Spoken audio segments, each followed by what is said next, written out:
السلام عليكم ورحمة الله وبركاته دمان أمد الصوماليات ميل البلجوغان وحلينا السلام عليكم هذا نوع سبتان سبسكرايب كمصر ولا هدي آد هر نوع جرتين فضلا نو شير كري سي أصحاب فربضن يصاحب فربضن أو نكسن وهل نصدادي قوكلا هل كانوا حاروين أن كتو قد بنوش دعضة عجيبة وقد دعضي ودن كمكسيكو جور يوبيل oo iskuul ah isku galaas ah ayaa waxa dhaxmaray xiriir jaceyl ah xiriirkooda heer aad iyo aad u sareeyo uu gaaray waxa dhacday marka jaceyl ay isku qaadeen jaceylkoodii heer wuxuu gaaray gabadh ay xaamil noqoto ama uur ay yeelato runtii anaga waxaana dad islaam ah laakiin sheekadan waxaan u soo qaadanaynaa dhacdo dhalinyarada inay ku dhacdo laga yaabo runtii dad badan ayaa laga yaabaa in dhacdadan ay ku tusaale qaataan ama muslim ha noqdo ama gaal ha noqdo balse laakiin dhacdadan mar walba waxay tusaale u tahay dhalinyarada hadda jira ee fudeedka ku jira gabar iyo wiil ayaa noqdeen dad saaxiibo ah heer waxa la gaaray in xaamilo ay noqoto gabadh ama uur ay yeelato intaas waxa keentay jaceyl iyo xiriir oo dhexdooda ka dhaxeeyay runtii dadkan gaalada ah waxa dhaqan ah gabadh intaan la guursan ka hor saaxiib ayaa la noqonayaa kadib ayaa la guursanayaa markii ay u dhasho dhowr caruur kadib ayaa la guursanayaa marka waxa dhacday gabadhii ninkan markay ay ogaatay gabadh inay xaamil tahay u sheegtay wuxuu u muujiyay in uu jecel yahay ama uu ku faraxsan yahay uurka ay leedahay balse wuxuu ahaa nin aan kala jecleen gabadh inay uur yeelato iyo in kale laakiin uu doonayo inuu xiriir oo kaliya la sameeyo marka waxa dhacday gabadhii way u sheegtay iyadoo faraxsan markay u sheegtay wuxuu u muujiyay farxad familkeeda ay u tagtay familka markay u tagtay way u sheegtay way gabadha wiilka isku galaas kaliya ma ahayn hadana waxay ahaayeen dad diris ah oo isku fiican oo aad iyo aad xiriir kaga dhaxeeya marka waxa dhacday gabadhii markay dadkeeda u sheegtay waa loo hambaliyo ayaa la dhahay waa la soo dhaweeyay dadkii oo dhan waxay noqdeen dad isku faraxsan oo is soo dhaweynaya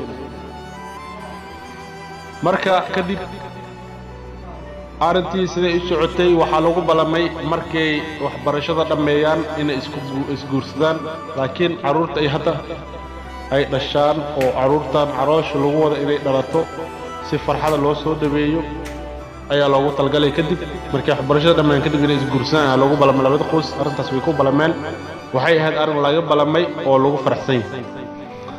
laakiin wiilka mar waliba asiga kuma faraxsaneen gabadhan guurkeeda ama inuu gabadhan guursado waqti la qaato wax farxad uu ku haystay ma jirin kadib gabadhii ninkan markii reerka ay isku imaadeen oo gabadh waxbarashada ay dhameeyeen ayaa wax la isku soo hadal qaaday in la isguursado oo guurka uu dhaco ayaa la isku soo hadal qaaday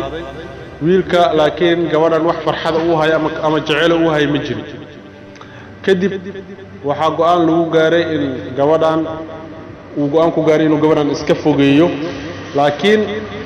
khalad waxa ku yeeday inuu fikir xun uu ku fikiray sidoo gabadhan isaga fogeeyay darteed fikir xun ayuu ku fikiray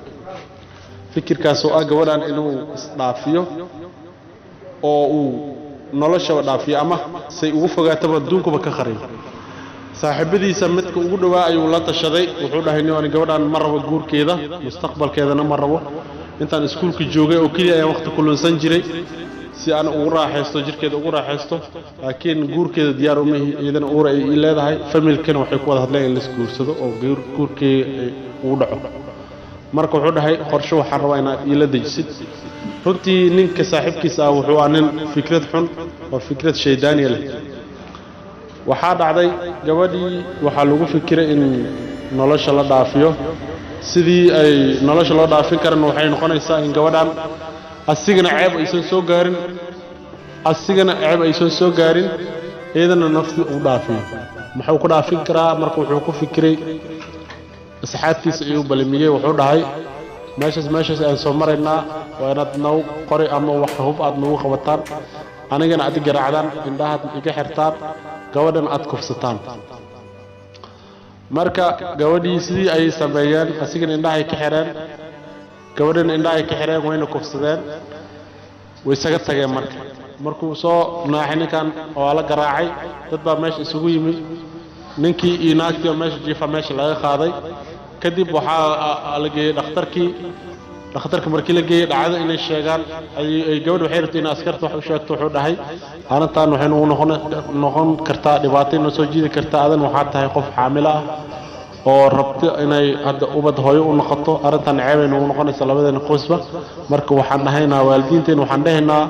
shil ayaan galnay sidaas darteed ayaan ula soo qaaday ayaan dhahaynaa arrintan waa inaad noo qarisaan waayo haddii arrintan haddeer booliska u sheegno dadka mar labaad inayna soo weeraraan ayaa laga yaabaa gabadhii markii hadalkiisa ay maqashay macquul ayuu la noqday way ku raacday marka arrintii sidaas markii ay oo nasiib wanaag asiga arrintiisa way u hirgashay waayo in booliska laga qarayo wuxuu ka watay qorshe asiga u gaara waayo wuxuu rabaa qorshaasba uu qarinta booliska laga qarinayo waa tixraacaya la sameynaya asxaabtiisa waa la qabanaya kadib waxaa dhacday gabadhii arrintu way ka ogolaatay muddo isbuuc kadib ay wuxuu go'aan ku gaaray inuu gabadha kaw kaga siiyo ama dilo gabadha ayuu soo waday wuxuu dhahay nakeen xaamil ayaa tahay xoogaa waad soo lagu baxsanaysa ama aan ku soo socodsiinayaa wuxuu dhahay waxaan aadaynaa webiga qarkiisa ayaan kusoo sheekaysanaynaa saad hawada u soo qaadatid kadib gabadhii markii xoogaa uu sheekeeyey wuu istaagay biskoolad uu saaxiibkiisa ka soo qaaday ayuu dhabar kaga dhuftay kadibna bad webigii ayuu ku tuuray si caadiyo bilaa dhib ayuu meesha kaga soo baxsaday gurigiisa u yimaaday kadib guriga markuu imaaday kadib ilaa ay saacadooyin kadib hooyadii gabadha dhashay ayaa soo wacday waxay dhahday heblaayo adamay kula joogtaa wuxuu dhahay aniga gabadha ilma joogto waxay iskeen dambaysay shalay ilaa haddana ma kulmin maxaa dhacay maxaa jira dhibka jira may waan ku weydiinaa le guriga ma joogto saas darteed aan ku weydiin xaggaaga inay soo jirta ayaan moodaa kadib asiga hooyadii markii dhowr saacadood sugtay way sugi weysay way dulqaadan weysay way shakisay booliska ay wacday waxay dhahday gabadheeda ayaga maqan gabadhii marka kadib askartii ayaa soo baxday gabadhii ayaa la raadiyey gurigii waa laga raadiyey waa laga waayey markii dhowr cisho la raadinayay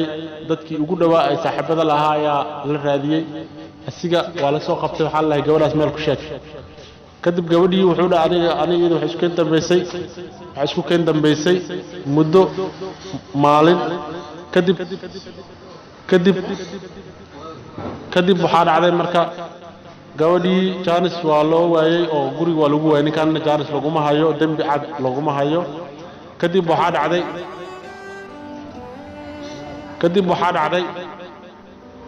ninkii markii cadeen lagu waayey askartii guriga oo dhan ayay baartay waxaa la gabadha goorma isku dambaysay wuxuu dhahay dhowr cisho ka hor ay isku dambaysay gaari ayaan guriga hortiisa ku dejiyey sidaas aawadeeda markaas ay isku dambaysay ay askartii CID ay baaritaanka waday waxay dhaheen waa yahay kadib marka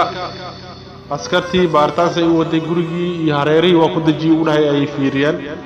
waxay ogaadeen meeshaas gaari soo istaagay ama saacadaha uu sheegay wax gaari ah meesha soo istaagay inaysan jirin oo wax maanta adiga oo kaamirada ay soo qabatay inaysan jirin ayay ogaadeen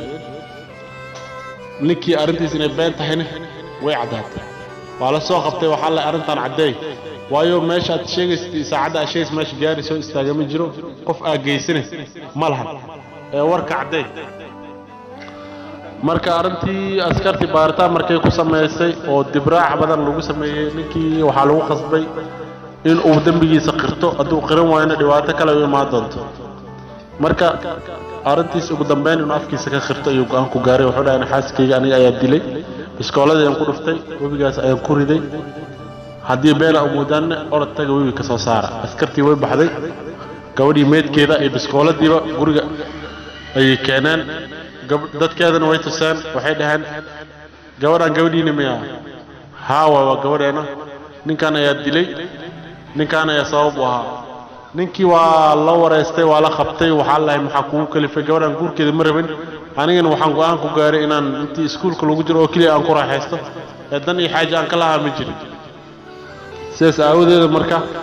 gabadhan saas ayaanu dilay maxaad isaga dhihi weysa alla guurkaaga ma rabo maxaa kugu kalifay inaad disho danta ay ugu kalifto inaan dilo waa si kale oo maanta u soo saaro ayaan waayay oo nolosheeda ugu saaro marka waxaad ogaanaysaan gabdhihiina yaraan ee ardayda ah ee iskuulka dhiganaya ee nimanka la saaxiibaya ninka oo ardayda kula ah mustaqbalkiisa ma dhisna wax uu haya ma lahan wax uu faraha ku haya ma lahan adigina waxaad samaynaysaa xiriir iyo jacayl marka dadkaaga way kugu soo daaleen waqti badan ay kugu soo bixiyeen nin aad aqoon u lahayn ee doonaysan waqti ku bixisid sida aad xiriir ula samaysid marka waxaan ku leeyahay ka fiirsa marka hore ninka markuu arday yahay wax mustaqbal gacanta kuma hayo adiga asiga mustaqbal ay dhisanaysan sabab marka inaad xiriir la samaysid maxaa ku soo kordhinaysaa inaad xiriir la samaysid nin arday kula waayo ninka ardayga hadda ay wax barnay marka ninka wax barto kadib ay mustaqbalkiisa dhisi karaa marka sida waxaan soo qaatay gabdhaha yaryar ee xiriirka la sameynaya ilaa ay heer jirkooda ay ninka isticmaalo gaarsiinaya kalsoonidaas marka waxaan idin leeyahay iska ilaaliya ragga aad ay u dhib badan yihiin waxa laga yaabaa in mustaqbalkaaga si degdeg ah uu ku burburo halootina dhibaato noocan oo kale kugu dhacdo assalaamu calaykum waraxmatullaahi wabarakaatuh